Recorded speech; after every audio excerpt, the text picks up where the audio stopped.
नमस्कार दोस्तों, मैं जगमोहन जोगी। दोस्तों, आप मोहन एजुकेशन ग्रुप के चैनल पर पढ़ रहे हो। दोस्तों, हमने इससे पहले परिवार के बारे में परिवार की परिभाषा, विभिन्न विद्वानों के मत और दोस्तों परिवार के विभिन्न रूपों के बारे में या प्रकारों के बारे में पढ़ चुके हैं। दोस्तों, आज जो हमारी विषय है दोस्तों वह है परिवार का प्रकार। दोस्तों, देखते हैं परिवार के कितने आधारों पर परिवार के प्रकार बताए गए हैं। दोस्तों, जो पहला है वह अधिकार व उत्तरदायित्व के आधार पर, अधिकार व उत्तरदायित्व के आधार पर परिवार के प्रकार। दोस्तों, अधिकार या उत्तरदायित्व के आधार पर परिवार कितने प्रकार के होते हैं? दोस्तों, यहाँ परिवार दो प्रकार के होते हैं। नंबर एक प्रसत्तात्मक, दूसरा दोस्तों मातृ सत्तात्मक, या यूं कहें कि प्रसत्तात्मक परिवार या मातृ सत्तात्मक परिवार। प्रसत्तात्मक परिवार दोस्तों वह परिवार होता है जिसमें संपूर्ण परिवार का नेतृत्व कौन संभालता है? पिता संभालता है। अर्थात जो संपूर्ण परिवार होता है उसका नेतृत्व कौन करता है? पिता करता है। अर्थात ऐसे परिवार को क्या कहते हैं? पितृसत्तात्मक परिवार कहते हैं। अर्थात परिवार का मुखिया कौन होता है? पिता होता है। उस परिवार को क्या कहा जाता है दोस्तों? पितृसत्तात्मक परिवार कहते हैं। इसे हम पितृमार्गी परिवार भी कह सकते हैं।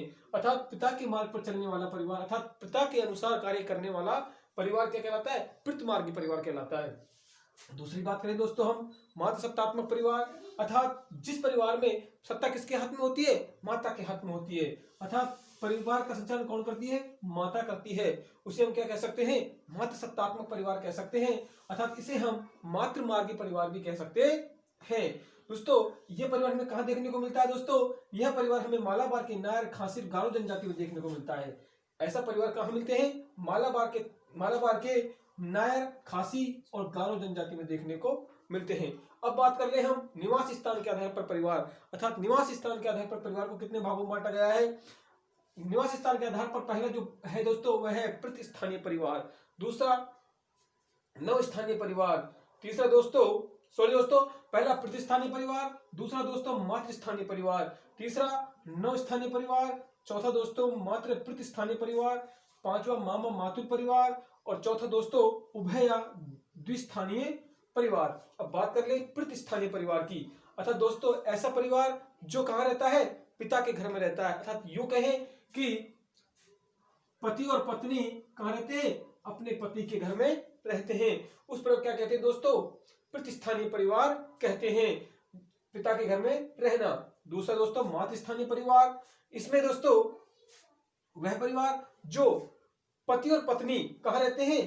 पत्नी के घर में रहते हैं। अर्थात पति और पत्नी कहाँ रहते हैं? पत्नी के घर में रहते हैं। दोस्तों वह क्या था दोस्तों? मातृस्थानीय परिवार। यही परिवार दोस्तों हमें मालाबार के गारो, खासी और नायर जनजाति में देखने को मिलता है। बात करें दोस्तों नवस्थानीय परिवार।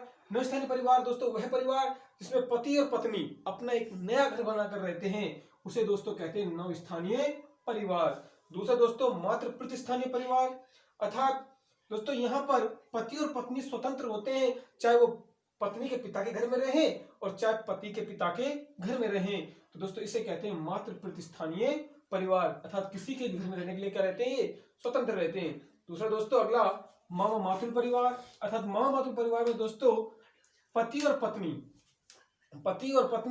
पति अपने ननिहाल में रहे, अर्थात पति का रहता है अपने ननिहाल में रहता है, उसे दोस्तों कहा जाता है मामा मातुल परिवार। तीसरा अगला दोस्तों उभय व द्विस्थानीय परिवार, अर्थात ऐसा परिवार दोस्तों जो पति अपने पिता के घर में रहता है, अर्थात पति अपने कहाँ रहता है? पिता के घर में रहता है और पत्नी अपने पिता के घर में रहती है। दोस्तों इसे कहते हैं दोस्तों द्विस्थानीय परिवार या उभय स्थानीय परिवार। आगे बात करें दोस्तों वंश के आधार पर परिवार, अर्थात दोस्तों वंश के आधार पर परिवारों को दोस्तों अलग अलग भागों में बांटा गया है। दोस्तों पहला है पितृवंशीय परिवार, पहला पितृवंशीय परिवार, दोस्तों दूसरा मातृवंशीय परिवार, तीसरा दोस्तों उभयवादी परिवार और चौथा दोस्तों द्विनामी परिवार। पितृवंशीय परिवार अर्थात वह परिवार जो अपने पिता के वंश के आधार पर निवास स्थान पर रहता है, उसे पितृवंशीय परिवार कहा जाता है। और दोस्तों अर्थात ऐसे कह सकते हैं दोस्तों कि वह परिवार जो पिता के वंश के आधार पर आगे बढ़ता है उसे कहा जाता है पितृवंशीय परिवार। अर्थात दोस्तों आगे बात करें मातृवंशीय परिवार, वह परिवार जो अपनी माता के वंश के आधार पर आगे बढ़ता है उसे कहा जाता है दोस्तों मातृवंशीय परिवार। ऐसे परिवार दोस्तों हमें कहाँ देखने को मिलते हैं? मालाबार की नायर खासी जनजाति में देखने को मिलते हैं। अर्थात दोस्तों यहाँ पर केवल नायर जनजाति में ये परिवार हमें देखने को मिलते हैं। दोस्तों उभयवादी परिवार अर्थात इन दोनों के आधार, दोनों वंशों के आधार पर जो परिवार आगे बढ़ता है उसे कहा जाता है दोस्तों उभयवादी परिवार। और यही उभयवादी का द्विनामी परिवार क्या है दोस्तों? उभयवादी परिवार का ही एक उदाहरण है या एक नाम है। अब दोस्तों बात करें हम विवाह के आधार पर परिवार, अर्थात विवाह के आधार पर परिवार को कितने भागों में बांटा गया है दोस्तों? एक विवाही या एक पत्नी परिवार, एक विवाही या एक पत्नी परिवार, बहुविवाही या बहुपत्निक परिवार। अब बात करें एक विवाह या एक पत्नी से उत्पन्न संतानों से बनने वाला परिवार एक विवाही परिवार कहलाता है या एक पत्नी परिवार कहलाता है। और बहुविवाही परिवार दोस्तों जिसमें एक पति या अनेक पत्नियां, ये एक पत्नी अनेक पति, उनसे आधार पर बनने वाला परिवार क्या कहलाता है दोस्तों? बहुविवाही परिवार कहलाता है। और दोस्तों बहुविवाह परिवार कितने प्रकार के होते हैं? जिसमें दोस्तों बहुपत्निक परिवार भी हो सकते हैं, बहुपतिवार परिवार होते हैं, दोस्तों समूह परिवार भी हो सकते हैं। बहुपत्निक परिवार जिसमें दोस्तों क्या होती है? पत्नियां क्या होती हैं? अधिक होती हैं। और इन पत्नियों की जो उत्पन्न संतान होती है उससे जो परिवार बनता है दोस्तों उसे क्या कह सकते हैं? हम बहुपत्निक परिवार कह सकते हैं। दोस्तों यहाँ पर बहुपतिक परिवार में दो प्रकार के होते हैं, भातृक बहुपति परिवार और अभातृक बहुपति परिवार। भातृक बहुपति परिवार अर्थात जो पति होंगे वो क्या होंगे दोस्तों? भाई भाई होंगे, अर्थात पति कैसे होंगे? भाई भाई होंगे। और अभातृक परिवार में दोस्तों पति भाई भाई नहीं होंगे। अर्थात आगे बात करें तो समूह परिवार अर्थात अनेक संबंधों से बनने वाला परिवार क्या कहलाता है? समूह परिवार कहलाता है। दोस्तों लिंटन के अनुसार, एक विद्वान थे लिंटन, उन्होंने इस परिवार को कितने भागों में बांटा है दोस्तों? दो भागों में बांटा है। एक तो संरक्त परिवार और एक दोस्तों विवाह संबंधी परिवार। संरक्त परिवार तथा परिवार के सदस्य एक रक्त से क्या होते हैं? जुड़े होते हैं, अर्थात इनके अंदर क्या होते हैं? रक्त के संबंध पाए जाते हैं। और दोस्तों विवाह संबंधी परिवार किससे बनता है? विवाह के संबंधों से आगे बढ़ता है। दोस्तों ये थे परिवार के विभिन्न प्रकार। यदि आपको वीडियो अच्छा लगा हो तो लाइक करें, शेयर करें, सब्सक्राइब करें। धन्यवाद।